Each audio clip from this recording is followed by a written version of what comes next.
तो ना थोड़ा-सा ना पहले मेरे को असेसमेंट के प्रोसेस के बारे में समझाना ना कि जैसे कितने अटेम्प्ट्स में क्लियर हुआ था, और कैसे-कैसे ना असेसमेंट तुमने फॉलो करा था, और क्या-क्या डाउट्स या कुछ भी मतलब जो भी इंफॉर्मेशन है ना असेसमेंट की, तो थोड़ा बहुत ना मैं चाहता हूँ कि तुम थोड़ा-सा ना शेयर कर दो एक बारी।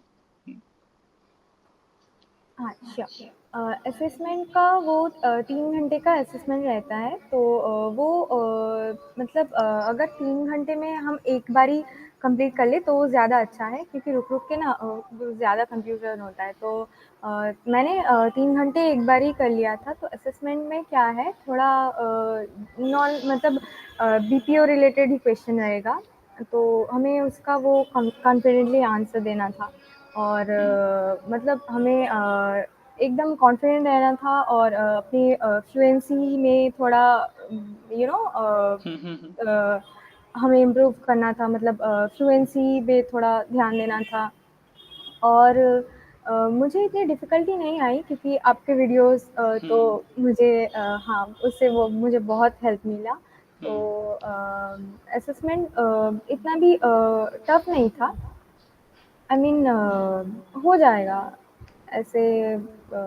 और हम्म असेसमेंट में जो मुझे एक दिक्कत हुआ था कि वो वॉइस वाला जो हमें हाँ। बोलना पड़ता है, हम्म रिकॉर्ड करना पड़ता है, वही वाला, वो 2 ही अटेम्प्ट्स के रहते हैं कुछ-कुछ हम्म में। तो हम्म। हाँ, और हम 3 बार या 4 बार सुन पाते हैं उसे, क्वेश्चन जो था। दो और बारी। ये हाँ, हम्म 2 बारी उसका अटेम्प्ट रहता है बोलने का, तो वो मिस नहीं होना चाहिए वो वैसे। हम्म वो मुझे लगता है वो थोड़ा इम्पोर्टेंट है। और वैसे सब कुछ सही था। और एक था, हमें बहुत कुछ आंसर्स रीड करने थे, और वहाँ आंसर देना था। हम्म और एक ईमेल का भी आंसर देना था, मतलब जो सुन के बताना पड़ता है, टाइप करना पड़ता है, वो हम्म। वाला था। और कुछ कॉन्फिडेंशियल भी था, आई मीन जैसे कल्चरल असेसमेंट कि था।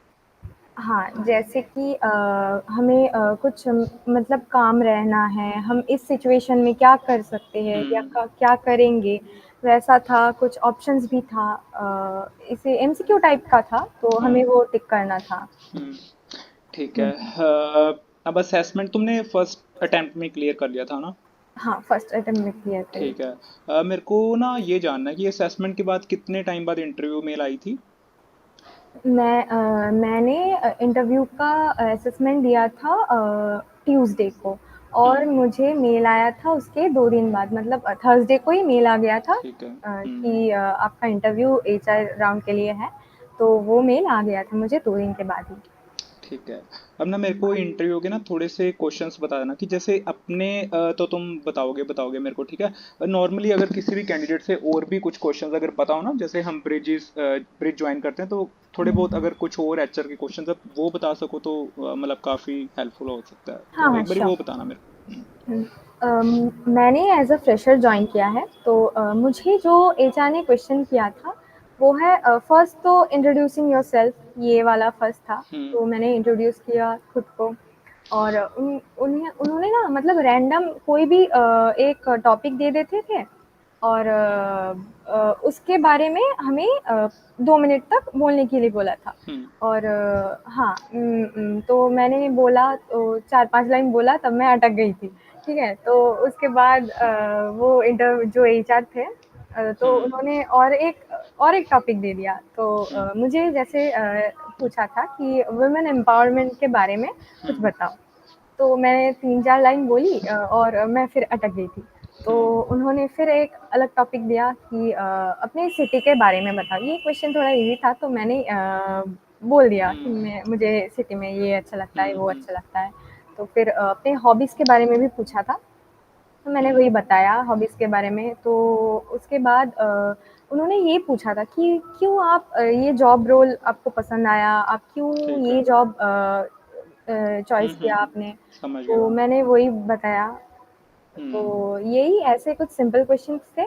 और मुझे जो मेरे कलीग से पता चला कि हम्म जो लोग रीहायर्ड हैं, और हम्म जो लोग एक्सपीरियंस्ड हैं, तो उनको भी थोड़ा अलग-अलग क्वेश्चन किया था। रैंडम टॉपिक तो एकदम मस्ट है, मतलब हम्म सभी को मुझे हम्म जितना लगा, मैंने जितनों से पूछा मेरे कलीग से, तो सभी को एक रैंडम टॉपिक के बारे में बोलना पड़ता है और उनको मैं अपने प्रीवियस जॉब से क्यों छोड़ना पड़ा, वो लोग क्यों इसे अमेज़न वीसीएस को जॉइन करना चाहते हैं, वो बताना पड़ा, वैसे ही कुछ।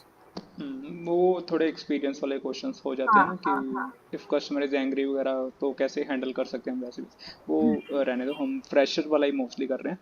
मतलब यही क्वेश्चंस थे, ठीक है। सिटी पे बोलना, इंट्रो के बारे में, वुमेन एम्पावरमेंट के बारे में, नेक्स्ट हॉबीज़ के बारे में, है ना, तो यही जनरल से हुँ, क्वेश्चंस हुँ। थे, ठीक है। एक यही why you want to join Amazon और ये वीसीएस के बारे में, ठीक हाँ, है। हाँ, हाँ। हाँ, तो मेरे को ये भी जानना है तुमसे कि इसके बाद रिक्रूटर ने कोई हिंट दी कि लाइक आर यू सिलेक्टेड, और कुछ ऐसे वैसे करके, वो मेरे को बताओ थोड़ा सा। मुझे मुझे डायरेक्ट उन्होंने बोल दिया था कि you are selected and you will be joining from this date. ठीक हाँ, है। तो उन्होंने वहीं पे मेरी सैलरी के बारे में बोल दिया हम्म था और हम्म ठीक है कि नहीं वो भी पूछा था, तो हम्म उन्होंने वहीं पे मुझे बोल दिया था। ठीक है। और कौन सा प्रोसेस था, लाइक इंटरनेशनल या डोमेस्टिक वाला? नो, आयन वाला। ओके, ठीक है। तो इसके बाद इंटरव्यू, ठीक है, हो गया। अब इसके बाद जाके इंटरव्यू के बाद बीजीवी मेल्स कब आई थी, कितने दिन बाद जाकर? वो भी मुझे 2 दिन के अंदर ही आ गए थे। हम्म 2 दिन के अंदर आने के बाद वो जो एक डेडलाइन रहता है, तो हाँ। वो ना उनके साइट में शायद कुछ प्रॉब्लम हो रहा था और वो उस दिन मेरा एग्ज़ाम था। हम्म मतलब मैं परस्यू कर रही थी, तो उस दिन मेरा एग्ज़ाम था, तो मैं कॉलेज से ही ट्राई कर रही थी कि हो जाए, मेरा डेडलाइन हम्म। ओवर हो जाए, मेरे जो डॉक्यूमेंट्स वहाँ देने हैं, तो नहीं हो रहा था, उनकी साइट में ही कुछ प्रॉब्लम हो रहा था। तो इसीलिए मैंने आपको मैसेज भी किया था हम्म कि मुझे हम्म मेरा डेडलाइन ओवर हो गया है, हम्म क्या मैं एक्सपेक्ट कर सकती हूँ? तो उनको मैंने मेल भी किया था 2 दिन 4 तो मेल किया था, मुझे लगा था कि मैंने मिस कर दिया है या शायद नहीं होगा। लेकिन उसके भी 2 दिन के अंदर ही मुझे अनदर एक मेल रिसीव हो गया, तो मैंने वो फ़िल कर दिया और और भी जो चीज़ें रहते हैं, वो सब हम्म बैक टू बैक आते रहे। ठीक है।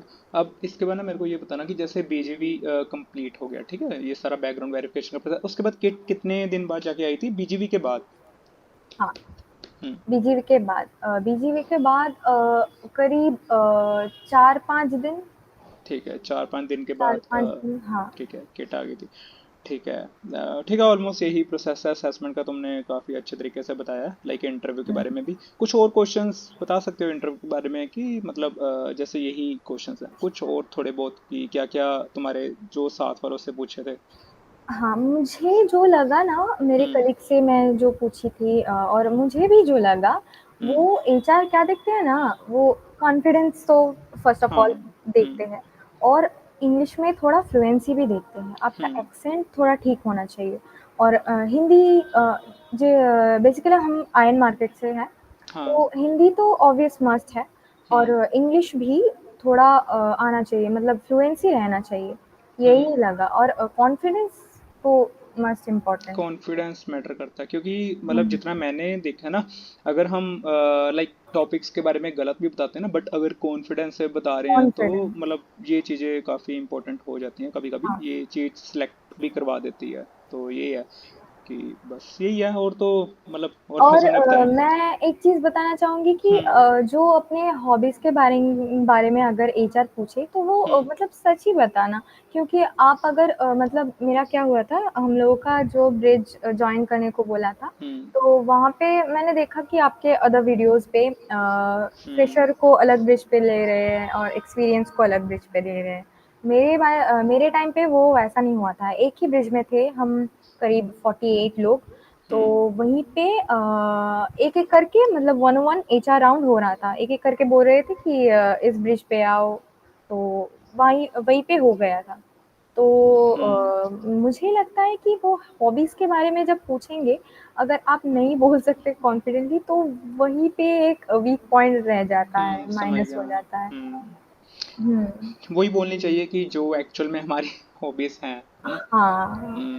मैंने देखा है कभी कभी ना, ये सीवी में भी पॉइंट इंक्लूड करा जा सकता है, क्योंकि हम हुँ, सीवी में कुछ भी लिख देते हैं। इवन कभी कभी सीवी, ये अमेजोन में तो नहीं, बट आगे कभी कंपनीज में सेलेक्ट होते हैं ना, तो नॉर्मली हुँ, हॉबीज के बारे में पूछते हैं सिर्फ सीवी से देखे, तो उधर हम थोड़ा सा कंफ्यूज हो जाते हैं कि ये तो मेरी हॉबी है नहीं, तो हुँ। इस पे मैं अब कैसे बनाऊं, है ना, ये चीज हो जाती है। बाकी और हाँ, मेरे को ये भी बताओ प्लीज कि चैनल लाइक तुम्हें कैसे लगा, जेन्युइन जेन्युइन रिव्यू, वो थोड़ा सा बताना कि मतलब चैनल से कितनी हेल्प मिली, तो ये थोड़ा सा। हाँ, वो मैंने ना मैंने जब मतलब वीसीएस के लिए पहली बार अप्लाई किया, हम्म। तो मैं फ्रेशर ही हूँ, मतलब मैं हम्म। कॉलेज पढ़ते-पढ़ते ही वीसीएस के लिए अप्लाई किया। हाँ। तो मुझे इस बारे में मतलब कोई आइडिया नहीं था, ठीक है? हम्म। मैं प्रिपरेशन ले रही थी, खुद के कम्युनिकेशन पे थोड़ा वर्क कर रही थी, लेकिन वीसीएस के बारे में, अमेज़न के वीसीएस के बारे में थोड़ा मतलब इतना आइडिया भी नहीं था।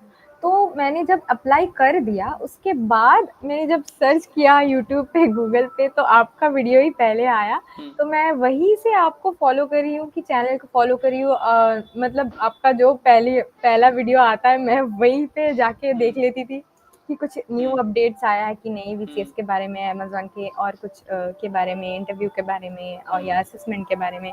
तो मैंने जब मुझे जब असेसमेंट के लिए वो नोटिफ़िकेशन आया, हम्म। तो उसके पहले ही मतलब मैं रात को 3 बजे शायद असेसमेंट देने बैठी थी, क्योंकि वो शांत रहता है, तो हम्म। दिमाग ठंडा रहता है, इसीलिए मैं 3 बजे बैठी थी रात को। तो उसके पहले मैं आपका वो असेसमेंट वाला वीडियो देख रही थी।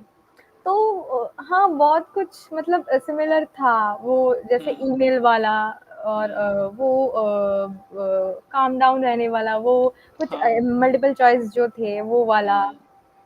हाँ, हम्म। तो मुझे असेसमेंट के लिए बहुत हेल्प मिला। और द एचआर राउंड में तो जो आप दूसरे कैंडिडेट्स के वीडियोस बनाते थे, जैसे मेरे आज बना रहे हाँ, हो, अब तुम्हारी बना रही तो हूँ। उससे बहुत हेल्प मिला। मतलब जैसे कि फर्स्ट टाइम मैं जा रही हूँ किसी इंटरव्यू के लिए, एचआर राउंड के लिए, तो मुझे इतना घबराहट नहीं हुआ, क्योंकि हम्म। मैंने देख लिया था आपके वीडियो में कि ऐसे-ऐसे क्वेश्चन आएँगे, ऐसे ब्रिज में डालेंगे, तो वहीं से मुझे थोड़ा बहुत आइडिया हो गया था। हम्म। तो चैनल के लिए एकदम रिव्यू मेरा बहुत अच्छा रहेगा, मतलब हम्म। मुझे बहुत अच्छा लगा, मुझे बहुत हेल्प मिला, जेन्युइन फीडबैक है ये। हम्म। तो दैट्स इट। चलो, बढ़िया है।